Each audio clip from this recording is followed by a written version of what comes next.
Mr. Greg. I love this episode so much. It's so great. Okay, quick recap.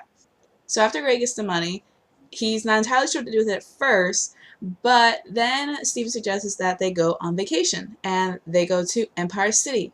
And Steven suggests, and let's bring Pearl, my tiny Pearl, my friend got me for my birthday. Ain't she adorable? Well, they go to Empire City, and it's pretty. This is a musical episode, and one of the things I will say about it, I typically don't like. I typically don't like episodes that have music in it to pad it out. As if anyone has seen my uh, why I hate Princess Twilight Sparkle review, then you would understand why. But no, this is nothing like that. Nothing in this entire episode is used as padding or just to run or just to have the runtime to go through. No, every song is used to just move the story along like a musical should. It shouldn't be used to reinstate things you already know or to establish that a character is just feeling sad when clearly their actions or their voice or just their natural inflections of their voice will clearly emulate that. So they get to Empire City, and the the desk clerk is just kind of snooty, not wanting to look at Greg until Steven slaps down a big ass stack of money, and then the next musical occurs. It's cute, and it's cute. They're all in their nice little suits. Pearl gets a suit. Everyone looks nice, and Greg wants Pearl to dance with her, and she's just like, no. And it's tense, and of course they have that one joke that does it. The one bellboy is like, boo, you ruined the song. Thank you for relieving that tension. And then, oh, the best song in the season shows up. I love this song. It's my second favorite song out through the entire show. It only loses to Stronger Than You.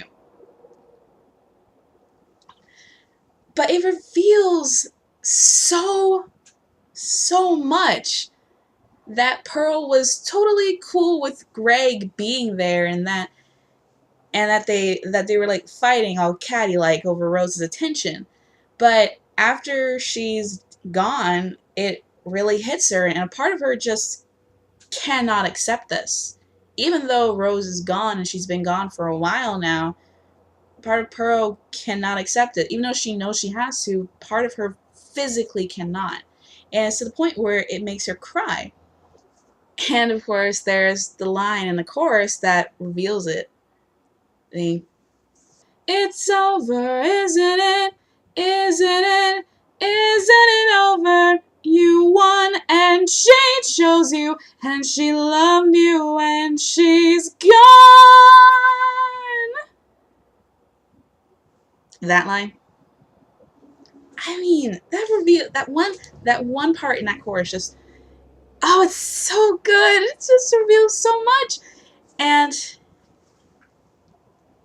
after the song, during the song, Steven's hearing her, but then Greg heard her, and Pearl is surprised. Although you were singing kind of loud, Pearl, and the door was open, like the windows were open.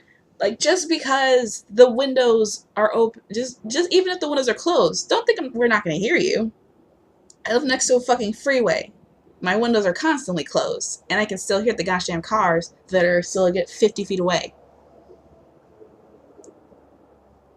But regardless of that, Greg is sad that he thinks that they are never going to put this behind them and walks off all melancholy. And Pearl then becomes melancholy, saying that she never should come. But Steven's like, no, that's why I brought you here. And then they go into a bar where he's not drinking, obviously. But of course, you can imagine he was. He was eating cherries. Like I said, imagine that Greg was drinking.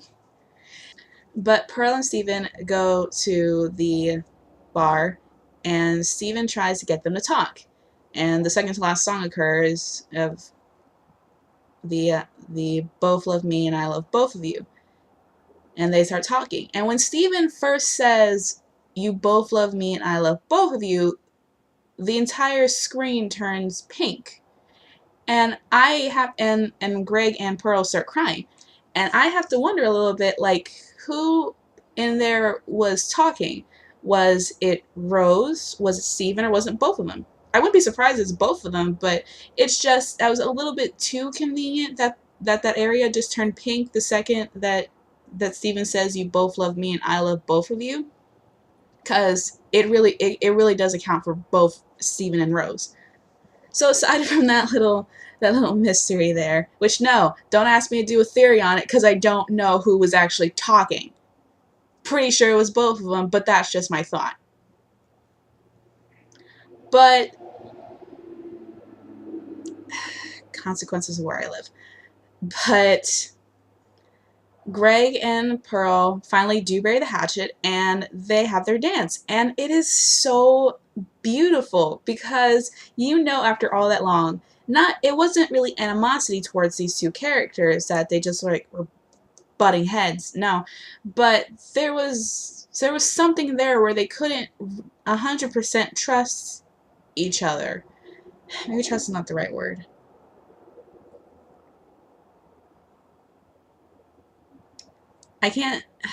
They never disliked each other. It's just, I can't think of a good term as to describe what the relationship was.